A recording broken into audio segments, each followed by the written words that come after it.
patnubay ng magulang. Sa panahon ngayon, isa sa sinasabing batayan ng pagkatao ay ang marangyang estado ng buhay. Nasa kayamanang tinatamasa, sa malaking mansyong tinitirahan, o magarang kotseng sinasakyan. Ito ang kadalasang sukatan kung sino tayo at kung ano tayo sa mundong ito. Magandang gabi po, mga kapamilya. Sa mga panahon ng paghihikahos at pang-araw-araw na pakikipagsapalaran ng bawat pamilyang Pilipino, tampok namin ang kwento ng isang anak na tinuklas ang tunay na yaman ng buhay.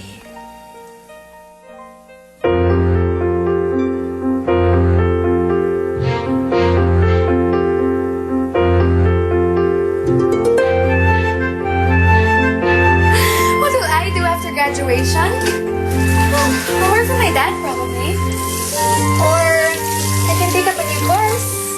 Or, alam mo, I have an even better idea. I can put up my own interior design business. Startup capital. Well, pwede naman ako mag-loan kay dad. Oo nga eh. Oo. Tapos? Oh. Ay, teka. Alam mo, hindi pa nga ako nagre-review. Ang dami na natin iniisip. Meron pa akong exam for Filipino tomorrow. Oh my God, wala pa akong alam. Okay, bye-bye. Ate naman, Sorry, magre-review eh. ate entertainment room to. Kaya kung mag-aaral ka, doon ka sa kwarto mo, hindi ka naglalaro eh. Gusto. Eh kung gusto mo maglaro, eh di dun ka sa kwarto mo maglaro. Alam mo namang pwesto ko to pag nag-aaral ako.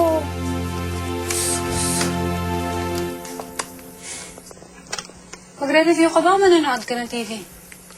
Mami, alam mo namang sanay na sanay ako mag-aaral ng ganito. At saka ito naman talaga yung study area ko eh. Kaya Dennis Panis, get out! Ayoko nga.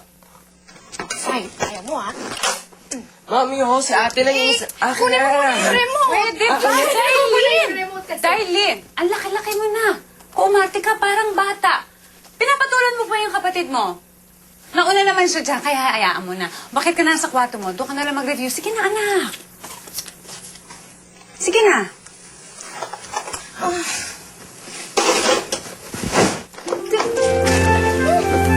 Yaya, dun mo na lang sa kwarto ko iakyat yan. Tsaka yung notebook na yan, oh. Darlene, tignan mo naman tong kwarto mo. Ang kalat-kalat. Ano yan? Okay, Mom. I will take care of it. Yayusin mo, ha? Aba, huwag mo iasa kaya mo ang lahat. Matuto ka maglinis sa sarili mong kwarto. Ako, Ma. Masyado akong busy. I have my exam. I have school. I have... Exam? Ano yung ginagawa mo?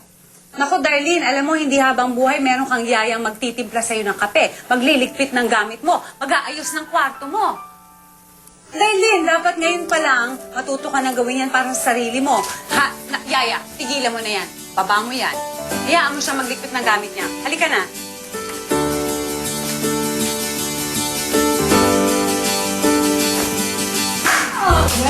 Dad? Dad! Dad, I'm so happy you're back! Dad, how was your business trip in Hong Kong? Good. And how's my lovely baby? Eto, nag-aaral mabuti. Alam mo naman, I don't wanna fail you, Ah, Dad. that's my girl. Kaya may pasalubong ako para sa'yo.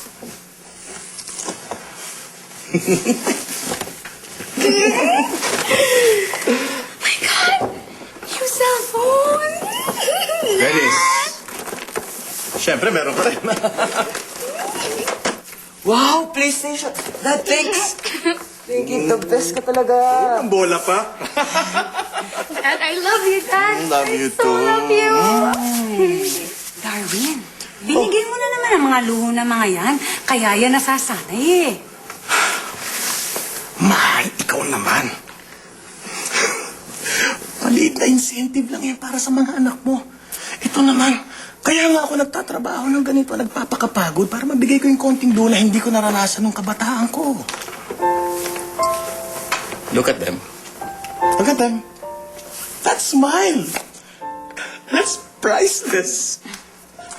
Kapag ibinigay mo ang hilig ng mga yan, lalaki ang spoiled. Paano nakikita nakukuha nila lahat ng gusto nila. Walang sense of responsibility ba? I beg to disagree, Mom. Naisip ko nang lumipat eh. Moving out and living out on my own after graduation. Maybe we can live in one of our townhouses. Me and my friends can stay in one of our condos. Talaga, ha? Kaya mo bang magluto? Kaya mo maglaba? Kaya mo maglinis ng sarili yung bahay? Siyempre, sasama ko naman si Yaya para may magluluto at maglalaba for us. Tingnan mo to, ewan ko ba dyan sa anak mo, gustong maging independent, pero ni hindi kaya maglinis ng sarili niyang kwarto, ni hindi marunong magluto. Oo nga. Di katulad ni Mami, the best ang luto. Shut up, Dennis Panis. Talaga ba? You're moving out after graduation?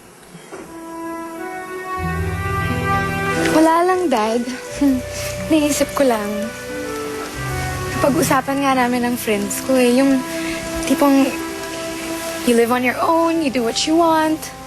Yung walang nagsasabi sa'yo na gawin yung ganito or gawin yung ganon. Alam mo yun? Just try to understand your mom. Alam mo naman yun eh. Iniisip lang niya kung dumating yung time na magsusolo ka na nga. May sarili ka ng buhay. Gusto niya ready ka at kaya mo. Pero Dad, pag nagkapamilya na ako, does that mean you won't support me anymore? Does that mean you won't be there anymore for me? Of course not. For as long as I live, I will always be with you. Give you everything that you want. At sisiguraduhin ko you have everything you need. Bahay na yan?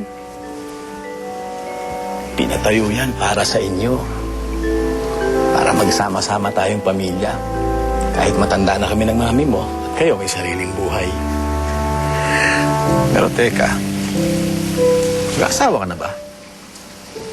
Baka naman may boyfriend ka na hindi ko nalalaman, ha? Wala akong boyfriend, Dad. Ako wala akong boyfriend, Dad, no? Sigurado ka? Wala akong boyfriend, Dad. That's my girl.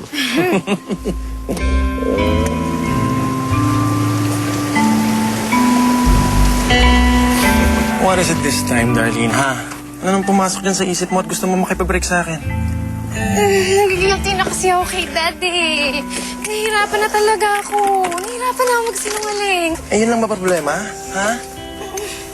Halika, ngayon din, pumunta tayo sa inyo at magpapakilala ako bilang boyfriend mo. Okay lang? No. Darlene, No.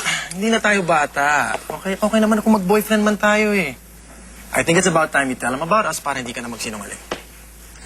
Ayoko. Magagalit si Dad. At saka nag-promise ako sa kanya na hindi ako magkaka-boyfriend until after graduation. So talagang decided ka na? Sasayangin lang natin yung 9 months. Hindi ka seryoso sa akin? Hindi mo ako mahal? Okay, fine. Let's call it quits then. Okay? Anyway, I need to go. I have to go back to the office. Remember, it's my first day at the job. I don't want to mess up this early in my career. It's not worth it. Hindi mo naman ako mahal eh. Bye. Chris, wait. Are you sure decided ka nang iwan ako? You sure gusto mo makipag-break sa akin? Hindi. Eh, yun naman pala eh. Hindi nga dito.